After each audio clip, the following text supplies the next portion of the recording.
In today's video, why I believe your diet is not what's making you fatter.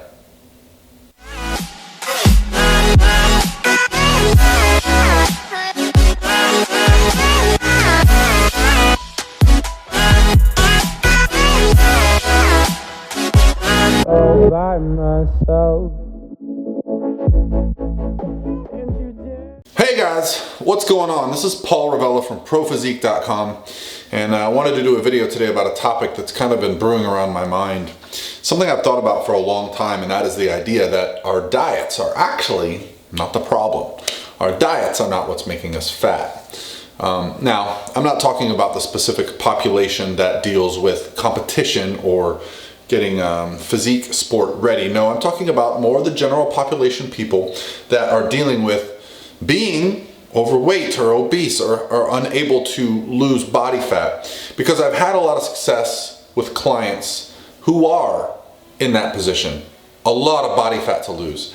And there's a reason why I feel like I've had success, and there's a reason why I feel like some people fail. I haven't had a 100% success rate, but I've noticed a trend. And even when I watch other people discuss, such as medical weight loss, how to handle that process, the first step in the process is never about lifestyle. The first step in the process is always about get your hormones and get your diet right. Well, I'm here to say that I believe, and this is just my opinion, if you don't like what I have to say, click another video, because there's plenty of them to go around. I believe it's not the diet. Yes, nutrition is important, but it's not the most important thing. The most important thing is our lifestyle. That's right. Because when I think back over my life and I look back at how I ate when I was young, I ate like an idiot. I ate entire pizzas. I ate fast food. Every now and then I would have a chicken breast or something like that, but I ate hot dogs, I ate desserts, and when I graduated high school, I was probably 6% body fat. And why is that? Because of my lifestyle at the time. I literally played sports 6-8 hours a day, every day, from baseball, basketball, football, volleyball, tennis, you name it. You couldn't keep me in the house. I literally rode my bike everywhere, walked everywhere. So my lifestyle was go hard and sleep 10 hours a day. And when I look at the overwhelming information that I get from clients, and as a coach who's dealing with different types of people, I've noticed a trend because I start to ask this: how is your sleep? How is your stress? What is your day like? And I've started to notice that, in fact, the people that are very sedentary, that get very low sleep and report high stress, are also the same people that struggle with losing weight, no matter how good their diet is. Their diet can be perfect. They can be hitting their macros perfectly and timing their meals perfectly.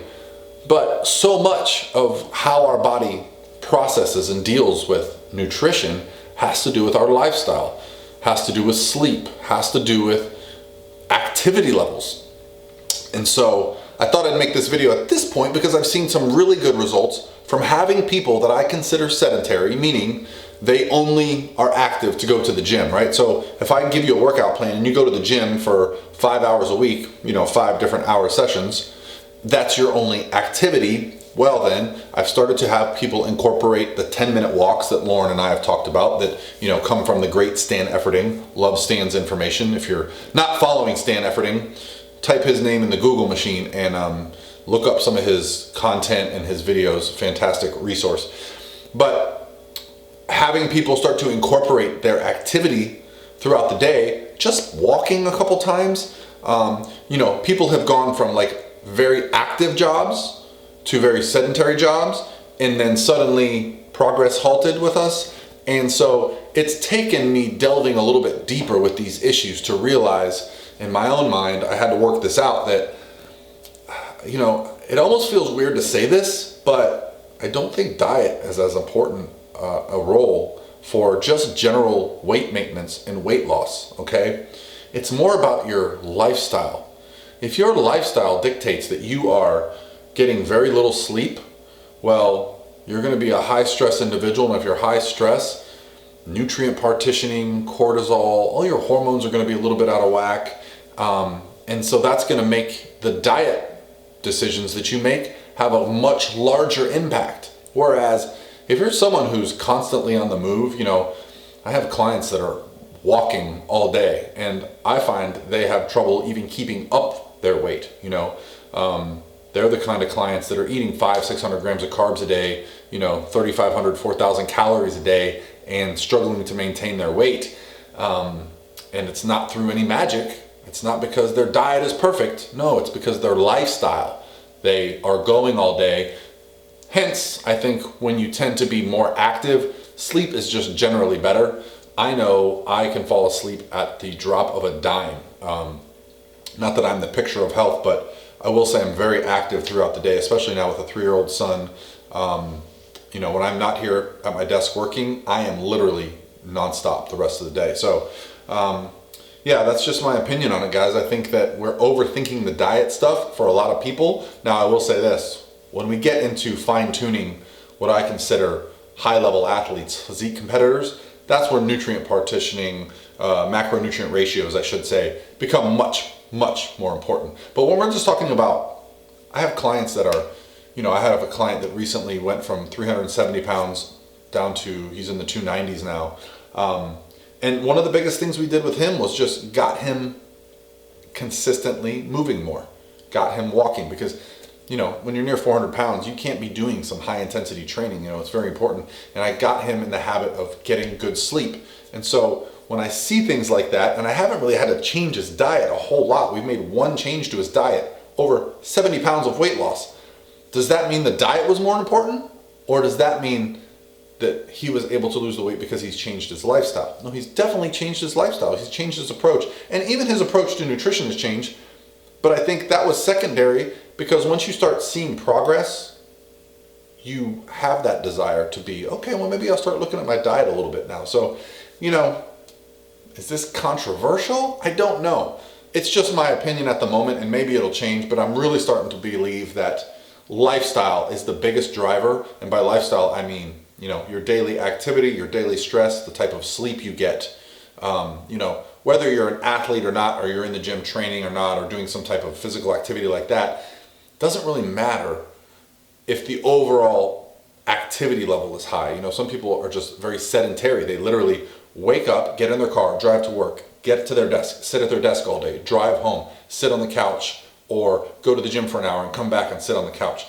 Go to sleep, start over. Think about that for a second. Whereas the people that I know that live in pedestrian cities, where they wake up in the morning, they go downstairs, they walk 10 minutes to work, they walk 5 minutes to lunch, they walk 5 minutes back, they walk home.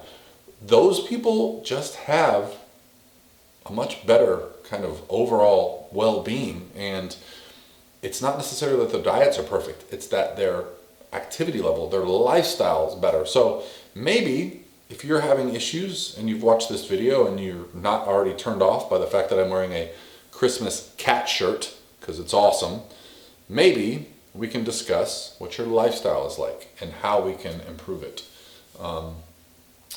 One of the things I really suggest doing is, after all the good things we've heard, is taking a 5 to 10 minute walk every time you eat, if possible. If you've got some downtime during the day, take a couple walks if the climate does allow for that. Or maybe you need to get up early in the morning and go to the gym before work or after work and just do some walking or being active, whatever it may be, whatever fits your lifestyle. Do you like hiking? Super fun if that's what you enjoy. Do you like getting out on the water? Maybe you just do a canoe, whatever it may be. But I think lifestyle activities are going to be the greatest way, the biggest bang for your buck in changing what's going on, because adhering to a diet perfectly, I think it can have some benefits, but I don't think it should be at the top of the rung when your lifestyle, sleep, activity, all that stuff is out of whack. Even the perfect diet's not going to fix all that. And that has me thinking about another tangent, but we'll talk about that later. All right, guys, that's going to be it for me today. This is Paul from ProPhysique.com. I'll talk to you tomorrow.